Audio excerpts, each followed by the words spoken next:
முத்துலட்சுமி வீரப்பனாகிய நான்.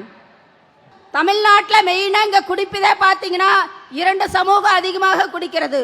ஒன்று வன்னியர் சமூகம், ஒன்று தலித்துகள். இந்த ரெண்டு சமூகம் தான் பெரும்பான்மையான மக்கள் இருக்கிறார்கள்.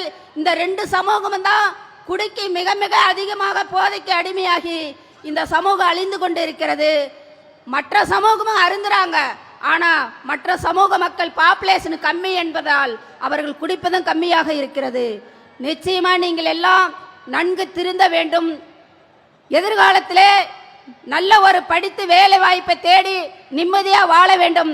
மேலை நாடுகள்ல தான் போதை இல்லாம அவர்களால வாழ முடியாது.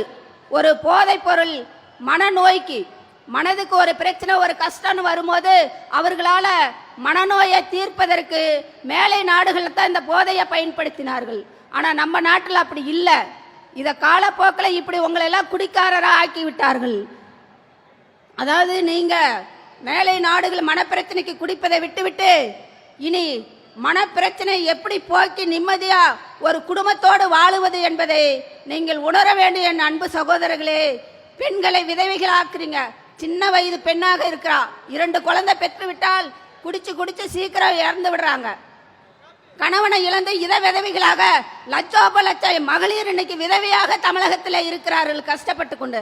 அந்த குழந்தைகளை படிக்க வைக்க முடிவதில்ல. அந்த குழந்தைகளை பள்ளிக்கு கொண்டு போய் சேர்ப்பதற்கு கஷ்டப்பட்டு கூலி வேலை செய்து அந்த பெண்ணை தனியாக இந்த சமூகத்தில் எவ்வளவு போராடி தன்னுடைய குழந்தைய ஒரு படிக்க வைத்து மேலே கொண்டு வருமேனால் அந்த பெண் எவ்வளவு கஷ்டப்படுகிறாள் என்பது தயவு செய்த ஆண்களாகிய நீங்கள் எல்லாம் சிந்திங்க. கொஞ்சம் மூளை சிந்திங்க. மனிதனுக்கு 6 அறிவு கொடுத்திருக்கிறாருங்கிறாங்க கடவுள். அந்த 6 அறிவை நன்கு சிந்தித்து நமக்கு எது உடலுக்கு நல்லதை பயக்கும் நம்ம நல்ல உணவுகளை எடுத்துக்கணும். இந்த மாதிரி போதைகளை குடிப்பதனால், அதாவது புயலை கஞ்சா இந்த மாதிரி எடுப்பதை நம்ம உடம்புக்கு கேடு விளைவிக்கிறது. உடலை பாதுகாப்பாக பேணி காத்து நிம்மதியாக வாழ வேண்டும். இன்னைக்கு படிக்கிற பிள்ளைங்க கையில கஞ்சாவும் போதையும் இருக்குது. என் அன்பு சகோதரர்களே, நீங்கள் ஒரு இராணுவ கட்டுப்பாட்டை போல நீங்கள் வாழ்க்கையில திருந்தி ஒரு நல்ல சமூகத்தை மாற்ற வேண்டும். அடுத்த சமூகத்துக்கு இங்க இருக்கிற தமிழகத்தில் இருக்கிற இந்தியாவில் இருக்கிற அரசியல் தலைவர்கள் எல்லாம் அடுத்த ஜெனரேஷன் குழந்தைகளுக்கு என்ன கொடுக்க போறாங்க? கஞ்சாவையும் போதை பாட்டிலையும் கையில கொடுத்து விட்டு விட்டு போக போறார்களா? ஈழத்தில் துப்பாக்கி கொடுத்து விட்டு போனார்கள்.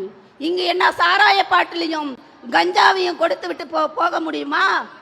அதற்காக தான் எங்கள் அண்ணன் நல்ல ஒரு நோக்கத்திலே இந்த மாநாட்டை எடுத்திருக்கிறார். என் அன்பு சகோதரர்களே, நீங்கள் அடுத்தது துப்பாக்கி, அதாவது துப்பாக்கி ஏந்துறது நம்ம ஜனநாயக நீதி இல்ல. ஜனநாயக ரீதியா போராடி நம்ம கொள்கையை வென்றெடுக்கணும். மக்கள் இங்கள் நிம்மதியா வாழ வேண்டும். அந்த நோக்கத்தோடு வந்திருக்கிற அனைத்து என் அன்பு சகோதரர்களும் சகோதரிகளும் பெண்களுடைய உணர்வை மதித்து நீங்கள் எல்லாம் சாராயம் குடிப்பதை ஒழிப்பதற்கு நீங்களும் கொஞ்சம் முயற்சி எடுத்து, அரசு முயற்சி, மத்திய அரசும் மாநில அரசும் முயற்சி எடுத்து அண்ணன் எடுத்திருக்கிற இந்த மாநாட்டுக்கு ஒரு நல்ல ஒரு முக்கியத்துவத்தை கொடுத்து அவருடைய வார்த்தைகளுக்கு அரசு கவனம் செலுத்தி இதை நாளடைவில் குறைத்து கொண்டு வர வேண்டும் என்று இந்த நல்ல நேரத்தில் எங்கள் அண்ணன் முத்தமிழர் வேல்முருகன் அவர்களுடைய ஆணைக்கிணங்க இந்த வாழ்வுரிமை கட்சியை நிறுவி அவரும் இன்னைக்கு மக்களுக்காக பல்வேறு பிரச்சனைகளை கையில் எடுத்து போராடி கொண்டிருக்கிறார் முத்தமிழர் வேல்முருகன். அவருக்கும் இந்த நேரத்திலே வணக்கத்தை சொல்லி நன்றி சொல்லி நான் விடைபெறுகிறேன். நன்றி, வணக்கம்.